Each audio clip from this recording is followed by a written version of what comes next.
Monsieur Lee. Oui, bon, écoutez, je suis très heureux de voir qu'on revient dans une certaine raison, parce que j'avoue que quand j'ai vu qu'on avait une délibération sur ce sujet et que j'ai relu à plusieurs reprises ce qui constituait cette délibération, j'ai eu du mal à comprendre. Alors, je voulais, si vous le permettez, très paisiblement, vous dire quelques mots sur le sujet aussi. Je vais vous faire donc part de mon incompréhension donc totale de ce document et de ce qui pouvait le fonder. J'ajoute que ça fait 2 mandats que je suis ici et que je crois que c'est la première fois qu'on en arrive là, et je ne vois pas très bien la motivation qui a pu pousser en tout cas à initier cette démarche, même si elle est suspendue. Et de ce point de vue, je vous remercie de votre lucidité pour arrêter ça avant que ça prenne des proportions qui seraient bien plus importantes de mon point de vue en continuant ce genre de procédure qu'en arrêtant à ce niveau. Enfin, de quoi s'agit-il tout de même quand même? On parle de quoi? D'une association qui prend la défense de résidents qui sont expropriés ou qui sont en passe de l'être. On parle de quoi? On parle du logement, on parle de la vie des gens, on parle de du point central de la vie de chacun, de ses habitudes de vie, de ses enfants, de l'école où vont les enfants, des voisins, de la vie au quotidien, quoi, en fait. Et finalement, on parle d'un arrachement total et violent, finalement, à tout ça, d'un jour à l'autre, pour des gens qui finalement n'avaient rien demandé de tout cela. Donc, c'est comme ça la réalité de la base de cette démarche. C'est pas des gens qui sont là pour vous embêter, c'est pas des gens qui sont là pour contester par plaisir ou pour brandir des banderoles quand il fait froid dans une salle de conseil municipal. C'est la réalité de leur vie qui est derrière, c'est pas autre chose. J'allais dire, effectivement, j'entendais dans mon dos tout à l'heure, mais la question c'est comment réagirait chacun de nous qui ne sommes pas forcément touchés à la place de ceux qui le sont. C'est la question à se poser quand même. En face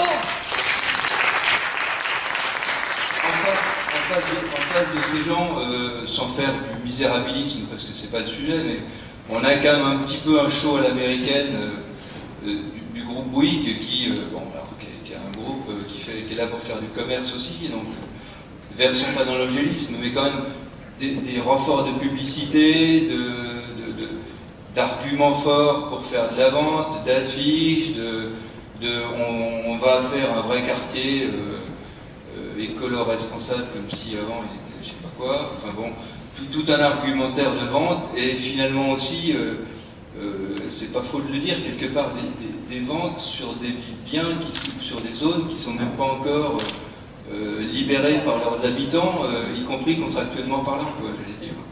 Donc c'est pour tous ces gens que je comprends parfaitement, c'est le combat de David contre Goliath, de certaines formes de provocation par communication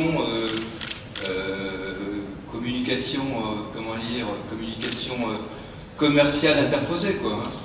Le contenu de ce que j'ai lu, moi, c'est un contenu que je qualifierais de passionné. C'est un tract,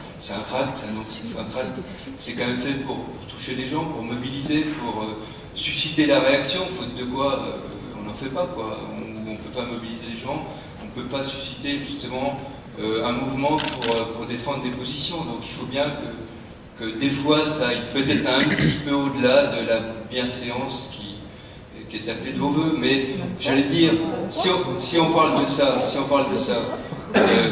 j'allais dire, l'exemple vient du haut, et sans faire de politique pré-présidentielle ce soir, mais quand on a un président de la République qui dit casse-toi pauvre con à quelqu'un, il n'a pas non plus pris de gants ce jour-là.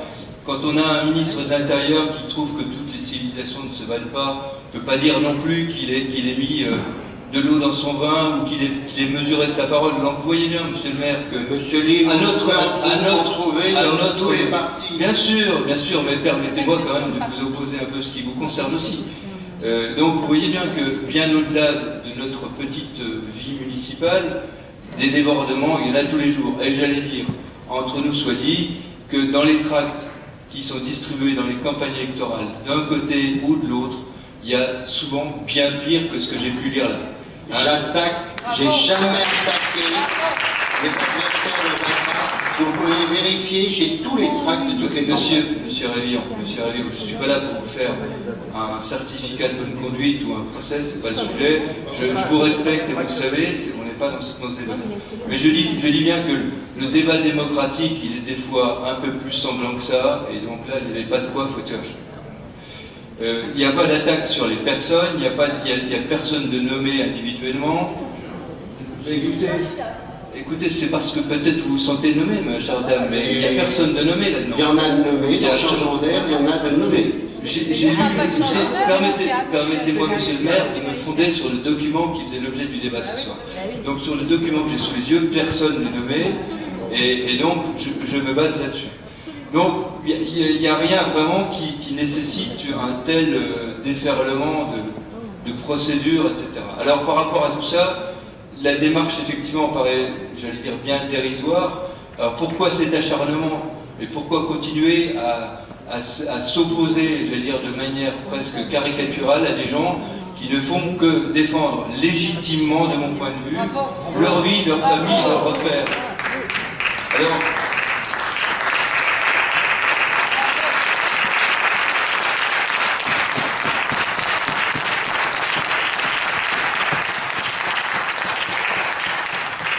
je vous remercie des applaudissements, mais mon objet n'était pas celui-là, je tiens à le dire, et je dirais simplement en conclusion, et je m'arrêterai là, que le débat public et les procédures administratives qui sont liées à tout cela, notamment dans le cadre de l'expropriation, sont déjà assez, à mon avis, durs à supporter pour tous ces gens-là, pour qu'on n'en rajoute pas. Et donc, en tout cas, je vous remercie simplement d'une chose ce soir, c'est d'être revenu à la raison.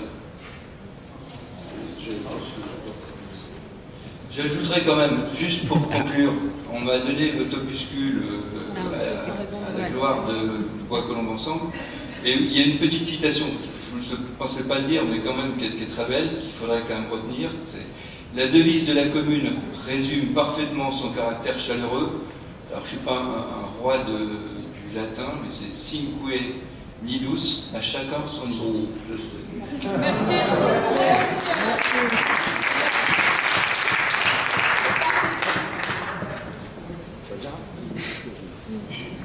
Moi, je ne demande qu'une chose, c'est que les gens se respectent. Et je comprends très bien que des gens...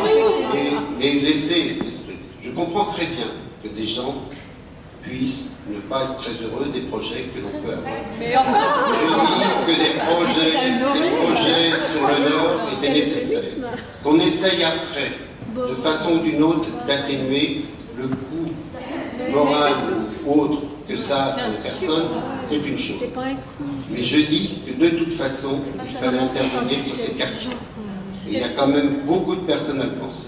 Ensuite, quand vous parlez de Bouygues, il intervient même sur l'ANRU, sur des communes qui sont de gauche, autour de nous. Allez voir Bouygues sur Asnières, allez voir Bouygues sur Colombes, et je citerai beaucoup d'autres communes. Pourquoi Bouygues a été une des entreprises, une des grosses entreprises, alors qu'il y avait la crise, qui a continué à répondre sur les concours et les marchés publics. Ce n'est pas nous qui avons été chercher Bouygues, c'est Bouygues qui a répondu. Il y avait d'autres personnes qui répondaient. Il y avait FH, il y avait la SEM 92, il y avait Cefricine, il y a eu pas mal de gens répondre. Et je rappelle même que sur le projet de Smyrlian, il y a même des gens de votre groupe qui trouvaient que le meilleur projet était celui de Bouygues. Donc ne parlons pas que Bouygues, il est ce qu'il est, et effectivement, il cherche sûrement aussi à ce que son entreprise marche. Ce que je dis, c'est que l'on s'oppose sur des projets, je peux le comprendre, que l'on peut discuter sur les projets. Ce qui est quand même très désagréable, c'est d'essayer d'insulter les gens, soit de les traiter de malhonnêtes, soit de dire que tous les marchés de la mairie sont tronqués et qu'ils sont, et même parfois les fonctionnaires se trouvent un peu visés aussi, comme si derrière quelqu'un touchait quelque chose. Ça n'est pas vrai, nous avons cherché toujours à choisir les meilleures entreprises au meilleur coût pour la ville de Bois Colombes. Et ça depuis 1995. Donc après que sur ces projets-là, des personnes ne soient pas d'accord et que vous ne soyez pas d'accord, je peux le comprendre.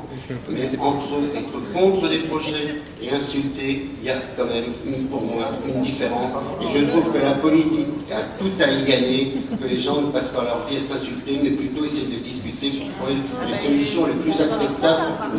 Vous êtes insultant. Ça fait 4 ans que vous nous insultez. Ça fait 4 ans que vous nous insultez. Voilà. Ça fait 4 ans. Oui. Bon, nous allons continuer le conseil. Donc,